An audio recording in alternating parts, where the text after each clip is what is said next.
சித்தருக்கெல்லாம் சித்தர் சிவனே போற்றி. நம்மளோட பதிவுகள்ல இதுவரைக்கும் 12 ராசிகளுக்குமான ஆடி மாத ராசி பலன்களை பார்த்துட்டு வந்தோம். இனி வரக்கூடிய பதிவுகள்ல 12 ராசிகளுக்குமான ஆகஸ்ட் மாத ராசி பலன்களை பார்க்க இருக்கிறோம். அந்த வகையில நம்மளோட இந்த பதிவுல ராசி கட்டத்துல 6வது ராசியா இருக்கக்கூடிய நில ராசியான கன்னி ராசிக்கு இந்த ஆகஸ்ட் மாதத்தோட கிரக நிலைகள் என்ன மாதிரியான யோகங்களை கொடுக்கும், ஏதாவது பாதிப்புகளை கொடுக்குமா அப்படிங்கறத பத்தியும், இந்த ஆகஸ்ட் மாசத்துல கன்னிராசிக்காரங்க என்னென்ன விஷயங்களை செய்யலாம், என்னென்ன விஷயங்களை செய்யவே கூடாது அப்படிங்கறத பத்தியும், இந்த மாசத்துல எந்தெந்த தேதிகள் கன்னிராசிக்காரங்களுக்கு சிறப்பான பணவரவை ஏற்படுத்தி கொடுக்கும், எந்தெந்த தேதிகள் ரொம்பவே அளவுக்கு அதிகமான விரைய செலவுகளை ஏற்படுத்தும் அப்படிங்கறத பத்தியும் கொஞ்சம் சுருக்கமா பார்க்க போறோம். அதனால கன்னிராசிக்காரங்க இந்த வீடியோவை கொஞ்சம் கூட ஸ்கிப் பண்ணாம கடைசி வரைக்கும் முழுமையா பாருங்க. அதுக்கு முன்னாடி நம்ம சேனல் நீங்க இப்பதான் முறையா பாக்குறீங்க அப்படின்னா தயவு செஞ்சு சப்ஸ்கிரைப் பண்ணிக்கோங்க. இந்த வீடியோ உங்களுக்கு பிடிச்சிருந்தா மறக்காம அந்த லைக் பட்டனையும் தட்டி விட்டுருங்க. அதை விட முக்கியமா உங்களை மாதிரியே விரக்தியான ஒரு வாழ்க்கையை வாழ்ந்துட்டு வரக்கூடிய கன்னிராசிக்காரங்க உங்க நட்பு வட்டாரத்திலேயோ அல்லது சொந்த பந்தத்திலேயோ இருக்காங்க அப்படின்னா அவங்களுக்கு நம்ம வீடியோவை மறக்காம ஷேர் பண்ணி விட்டுருங்க. கன்னிராசிக்காரங்களை பொறுத்த வரைக்கும் தற்சமயம் கன்னிராசிக்கு குரு பார்வை நேரடியா கிடைக்கிற காரணத்தால கன்னிராசிக்காரங்க பணத்திலேயே குளிப்பாங்க, நிம்மதியான ஒரு வாழ்க்கையை வாழ்வாங்க. இவங்க தொட்டது எல்லாமே பொன்னா மாறும், குடும்ப வாழ்க்கையில எந்த ஒரு சிக்கல்களுமே இருக்காது, உடல் ஆரோக்கியத்திலையும் எதிர்பாராத முன்னேற்றங்களை எல்லாம் குரு பகவான் கொடுப்பார் அப்படின்னு பெரும்பாலான ஜோதிடர்கள் சொல்லிக்கிட்டு இருக்காங்க.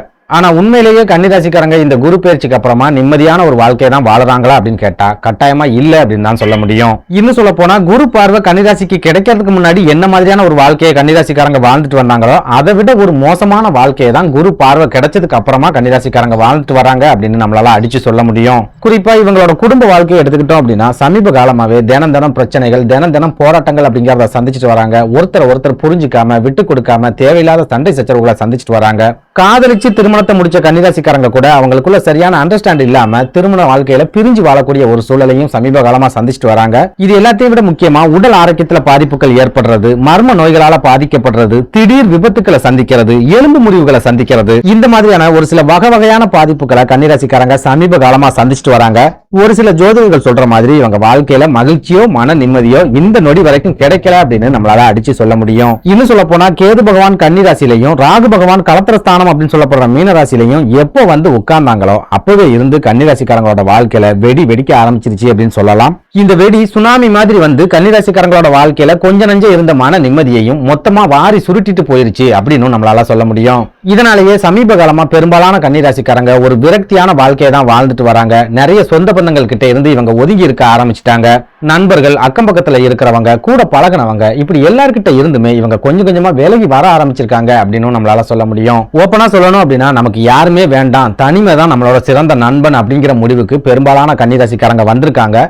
ஆனா அந்த தனிமை கூட இவங்களுக்கு பெரிய அளவுல மன நிம்மதியை கொடுக்கல, நிறைய மன அழுத்தத்தை தான் தொடர்ச்சியா இவங்க சந்திச்சுட்டு வராங்க அப்படின்னு சொல்லலாம்.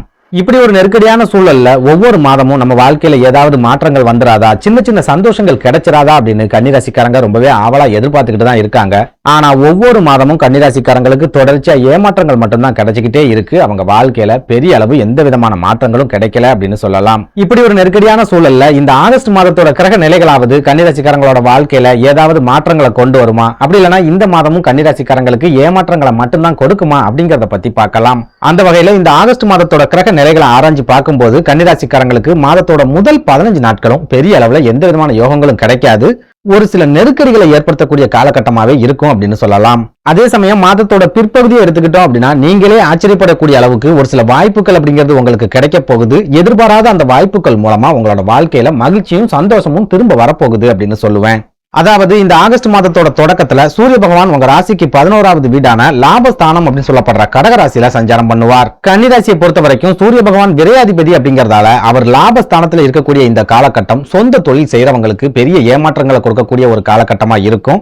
நீங்க எவ்வளவுதான் முட்டி மோதி உங்களோட தொழில டெவலப் பண்ணிக்கிட்டே இருந்தாலும் நீங்க சந்தோஷப்படுற மாதிரியான வருமானம் அப்படிங்கிறது உங்களுக்கு தொழில கிடைக்காது. லாபங்களை எடுக்கணும் அப்படின்னா நிறைய விரைய செலவுகளை நீங்க சந்திக்க வேண்டிய ஒரு சூழல் ஏற்படும். ஒரு சில நேரங்கள்ல தொழில் பெரிய அளவுல முன்னேறிக்கிட்டே போற மாதிரியான ஒரு மாய தோற்றம் உங்களுக்கு ஏற்படும். ஆனா அந்த மாய தோற்றத்தால உங்களுக்கு பெரிய அளவுல லாபங்கள் எதுவும் கிடைக்காது. கடைசியில கணக்கு பார்க்கும்போது கண்டிப்பா கை நஷ்டத்துல வந்துதான் நிக்கும் அப்படின்னு சொல்லலாம். இதனால இந்த ஆகஸ்ட் மாதத்தோட முதல் 15 நாட்கள்ல போட்ட முதலீடை எடுத்துடலாம் அப்படிங்கிற நம்பிக்கையில தொழில எந்த விதமான முதலீடுகளையும் செய்யாதீங்க. புதிய முயற்சிகள் எதுலையுமே இறங்க வேண்டாம். இப்ப என்ன கண்டிஷன்ல உங்களோட தொழில் போய்கிட்டு இருக்கோ அந்த கண்டிஷன்ல அப்படியே அந்த தொழிலை ஓட்டி கொண்டு போறதுக்கு முயற்சி பண்ணுங்க. பெரிய அளவுல தொழில மாற்றங்களை செய்யறதுக்கோ அல்லது முதலீடுகளை அதிகப்படுத்துறதுக்கோ இந்த காலகட்டம் அவ்வளவு சிறப்பான காலகட்டமா இருக்காது அப்படிங்கறத மனசுல வச்சுக்கோங்க. அதே போல இவ்வளவு நாளும் மாடா உழைச்சாச்சு, ₹1 கூட நம்மளால சேமிக்க முடியல, அதனால சொந்தமா தொழில் தொடங்கலாம் அப்படிங்கிற மாதிரியான ஐடியாவில் இருக்கேன் அப்படின்னு சொன்னீங்கன்னா இந்த ஆகஸ்ட் மாதமும் நீங்க சொந்தமா தொழில் தொடங்கக்கூடிய அற்புதமான காலகட்டமா இருக்காது. நிறைய நெருக்கடிகளை கொடுக்கக்கூடிய ஒரு காலகட்டமா தான் இருக்கும். அதனால சொந்த தொழில் தொடங்கணும் அப்படிங்கிற மாதிரியான திட்டங்களை நீங்க வச்சிருந்தாலும் இன்னும் கொஞ்ச காலத்துக்கு அந்த திட்டங்களை ஒத்தி வைக்கிறது நல்ல விதமான பலன்களை கொடுக்கும் அப்படின்னு நான் சொல்லுவேன். அதே நேரம் இந்த ஆகஸ்ட் மாதத்தோட பிற்பகுதியை எடுத்துக்கிட்டோம் அப்படின்னா சூரிய பகவான் உங்க ராசிக்கு 12வது வீடான விரயஸ்தானம் அப்படின்னு சொல்லப்படுற சிம்ம ராசியில ஆட்சி பெற்ற நிலையில ரொம்ப ஸ்ட்ராங்கா வந்து உட்காருவார். விரையாதிபதி ஆட்சி பெற்ற நிலையில இருக்காரு அப்படின்னாலே கண்டிப்பா விரைய செலவுகள் ஏற்படத்தான் செய்யும். செலவுகள் எந்த வகையிலையும் குறையாது. ஆனா அந்த விரைய செலவுகளை செய்யறதுக்கும் உங்க கைகள்ல பணம் வேணும்ல, அந்த பணம் இந்த ஆகஸ்ட் மாதத்தோட பிற்பகுதியில உங்க கைகள்ல தாராளமா புரளும் அப்படின்னு சொல்லலாம். ஓப்பனா சொல்லணும் அப்படின்னா இந்த மாதத்தோட முதல் 15 நாட்கள்ல நீங்க செலவுகளை சமாளிக்க முடியாம கடன் வாங்க வேண்டிய ஒரு சூழல் அப்படிங்கிறது ஏற்படும். அதுவே மாதத்தோட பிற்பகுதியை எடுத்துக்கிட்டோம் அப்படின்னா வரக்கூடிய செலவுகளை எல்லாமே சமாளிக்கக்கூடிய அளவுக்கு பண வரவு ரொம்ப சிறப்பாவே இருக்கும் அப்படின்னு சொல்லலாம். ஆக மொத்தத்துல இந்த ஆகஸ்ட் மாசத்துலயும் உங்களுக்கு விரைய செலவுகள் அப்படிங்கிறது கண்டினியூவா இருந்துகிட்டே தான் இருக்க போகுது அப்படிங்கறத மனசுல வச்சுக்கோங்க. இதனால கன்னிராசிக்காரங்களை பொறுத்த வரைக்கும் முடிஞ்ச வரைக்கும் பணத்தை சேமிக்கிறதுக்கு முயற்சி பண்ணுங்க. தேவையில்லாத விரைய செலவுகளை முழுமையா கட்டுப்படுத்துங்க. உங்க கைகள்ல இருந்து ₹1 நீங்க செலவு செய்யறதா இருந்தாலும் சரி, அந்த பணத்தை பிரயோஜனமா செலவு பண்ணுங்க. வெட்டியா செலவு பண்ணி பணத்தை வீணடிக்காதீங்க. ஓப்பனா சொல்லணும் அப்படின்னா செல்வத்துக்கு நீங்க கொடுக்க வேண்டிய மரியாதையை தாராளமா கொடுத்தா மட்டும்தான் பணம் உங்க கைகள்ல கொஞ்சமாவது தங்கும். கொஞ்சம் கூட யோசிக்காம பணத்தை இடது கையில எடுத்து ரொம்ப ஸ்டைலா செலவு பண்ணிக்கிட்டு இருக்கீங்க அப்படின்னா கண்டிப்பா பெரிய அளவுல பண நெருக்கடியை சந்திக்கக்கூடிய ஒரு மாதமாவே இந்த ஆகஸ்ட் மாதமும் இருக்கும் அப்படின்னு சொல்லலாம். அடுத்ததா குடும்ப வாழ்க்கையை எடுத்துக்கிட்டோம் அப்படின்னா ஏற்கனவே கேது பகவான் ஜென்ம ராசியிலையும் ராகு பகவான் 7வது வீட்லயும் இருக்கிறதால கண்டிப்பா குடும்ப வாழ்க்கை இந்த ஆகஸ்ட் மாசத்திலயும் சின்ன சின்ன மனக்கசப்புகள் மனஸ்தாபங்கள் அப்படிங்கிறது இருக்கத்தான் செய்யும். ஒரு சில கன்னிராசிக்காரங்க முன்னாடி செஞ்ச தவறுகளை நினைச்சு இப்ப வருத்தப்படக்கூடிய ஒரு சூழலையும் கேது பகவான் ஏற்படுத்தி விடுவார். போதாக்குறைக்கு உங்களோட ஆட்டத்தை முழுமையா அடக்கணும் அப்படிங்கிறதுக்காகவே ஒரு சில உடல் ஆரோக்கிய பாதிப்புகளையும் கேது பகவான் தொடர்ச்சியா கொடுத்துக்கிட்டே வருவார் அப்படின்னு சொல்லலாம். இதனால கன்னிராசிக்காரங்க குடும்பத்துல ஏற்படக்கூடிய பிரச்சனைகளை அதிகமா மைண்ட்ல ஏத்தி பிரஷரை உண்டு பண்ணிக்காதீங்க. பிரஷரை ரிலீஸ் பண்றதுக்கு முயற்சி பண்ணுங்க. கிரக அமைப்புகள் குடும்ப வாழ்க்கைக்கு கொஞ்சம் கூட சாதகமா இல்ல அப்படிங்கறத புரிஞ்சுக்கிட்டு வாழ்க்கையை சாஃப்டா ஹேண்டில் பண்ண முயற்சி பண்ணுங்க. இன்னும் சொல்ல போனா உங்க வாழ்க்கை துணை கிட்ட நீங்க எந்த அளவுக்கு விட்டு கொடுக்க முடியுமோ அந்த அளவுக்கு விட்டு கொடுத்து போயிடுங்க. தேவையில்லாம அவங்க கிட்ட வாக்குவாதங்களை வச்சுக்காதீங்க. முக்கியமா உங்களோட வாழ்க்கை துணைக்காகவும் குழந்தைகளுக்காகவும் தான் நீங்க வாழ்ந்துகிட்டு இருக்கீங்க அப்படிங்கறத அவங்களுக்கு புரிய வைக்க முயற்சி பண்ணுங்க.